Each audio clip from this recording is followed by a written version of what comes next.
Thanks for staying here this long to our demo. I wanted to also thank Mozilla Ignite and US Ignite for bringing us here to the stage and for providing some resources to build our demo. Just to set this up a little bit, we're seeing leaps and bounds in technology and also in the accessibility of technology to younger people. And just one example here, the LA Unified School District, which is, I believe, either the first or second largest school district in the country, is going to roll out tablet computers for 650,000 students and 30,000 teachers in 2013.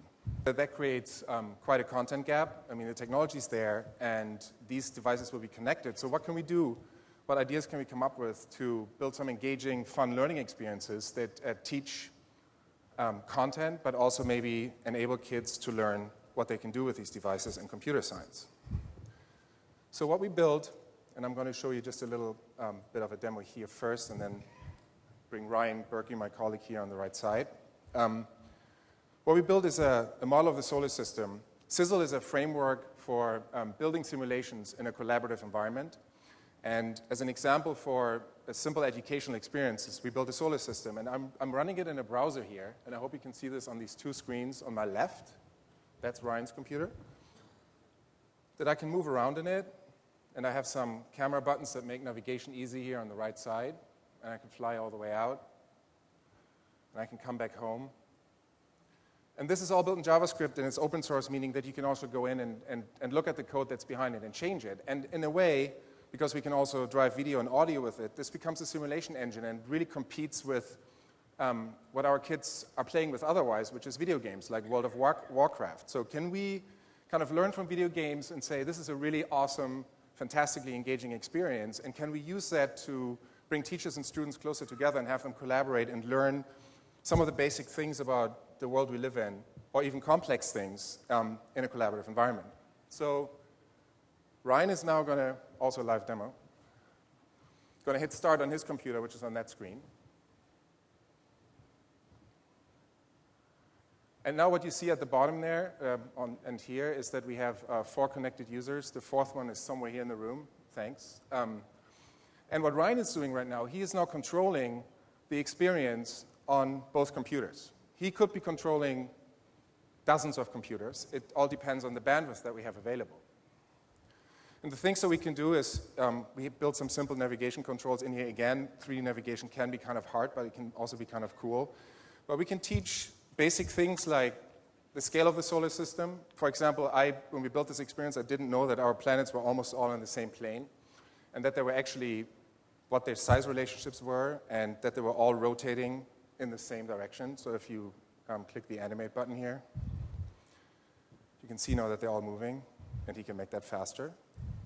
And we can also show, by using rulers and other mathematical tools, what the distance between, for example, Mars and Earth is, and how that changes over time. It's a very simple way, in a very visual way, of explaining, for example, what you have to take into consideration if you want to launch a rocket and use the velocity of our planet to get to another planet. A very powerful way to do that.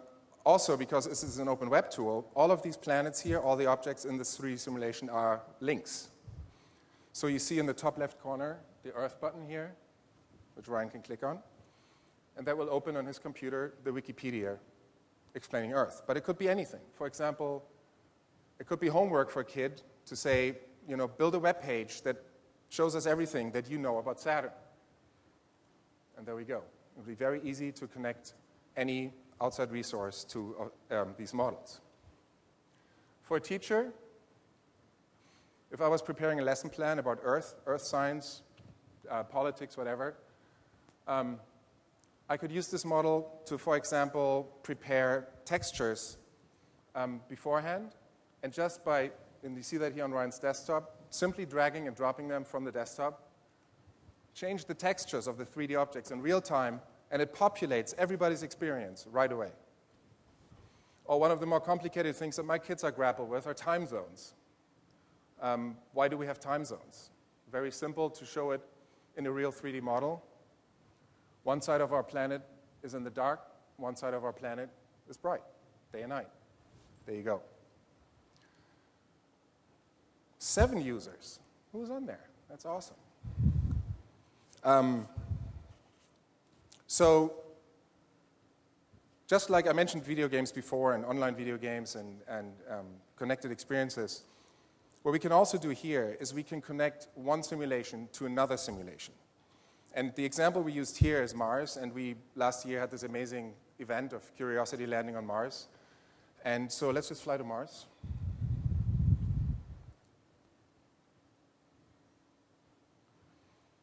And how amazing would it be if I could use this technology, Cizzle framework, and maybe connect to a JPL or NASA engineer. By the way, this model was provided to us by NASA. Thank you very much. To explain how the rover works on the real model and show exactly how all the pieces work together, what the individual components are, and inspire some thought about how kids would possibly maybe think about building their own rover or really learn the literally hundreds of years of research that we had to go through to build an amazing machine like this.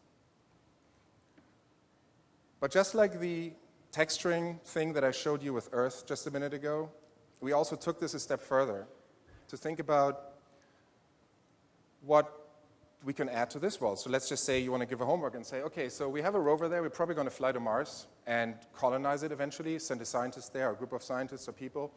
What would they need? Would they need food? Definitely they would need food. So we could go and ask the students to go into a free 3D modeling tool like SketchUp and build something like a Mars greenhouse. And then ask them to also add that to the world. That's what we're seeing here now. There it is. So just to put that in perspective, this is an open framework where we figured out some of the basics that you need to connect these experiences and add images, text, and 3D models to the world. And of course, the creativity is pretty unlimited, and especially if you work with kids. So what do you think it would look like if we encountered alien life? Yeah, maybe like that. I think so too. That's the picture NASA doesn't want us to see. Oh, time's up. All right. I wanted to just show you one thing because I mentioned the tablet computers going into schools earlier. Let me just, give me 1 second here before I wrap this up.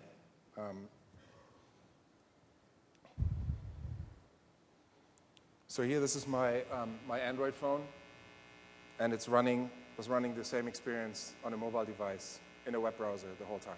So that's where this is going. Thank you very much.